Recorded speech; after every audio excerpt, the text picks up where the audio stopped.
Leather প্রকৃতির এক অনন্য উপহার, যা একজন কারিগরের স্পর্শে পায় নতুন জীবন।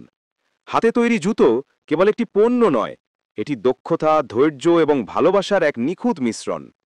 দেখুন কিভাবে প্রাথমিক কাঠামো বা লাস্টের ওপর সাবধানে বসানো হচ্ছে লেদারের কাটিং পিসগুলো। প্রতিটি ভাঁজ, প্রতিটি সেলাই এ যেন শিল্পের জন্য এক নীরব সাধনা। হাতুড়ির প্রতিটি আঘাত আর সুই সুতোয় বোনা প্রতিটি সেলাই জুতোটিকে দিচ্ছে তার বিশেষ আকার ও স্থায়িত্ব। এবার পালা জুতোকে মজবুত করার। ভেতরের সোল বা ইনসোল বসানো হচ্ছে বিশেষ যত্নে।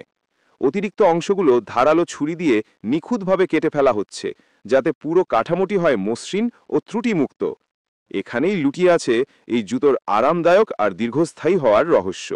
ফাইনাল টাচ, মজবুত আউটসোলটি জুড়ে দেওয়া হচ্ছে।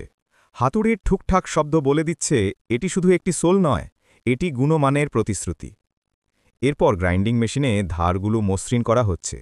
সামান্য ধুলোর আস্তরণ সত্ত্বেও ফুটে উঠছে লেদারের আসল সৌন্দর্য। প্রতিটি ধাপই যেন একটি মাস্টারপিস তৈরির অংশ। অবশেষে কঠোর পরিশ্রমের ফল। হাতে তৈরি নিখুঁত ফিনিশিংয়ের এই লেদারের বুটগুলো এখন প্রস্তুত। তাদের রং, টেক্সচার এবং গঠন সব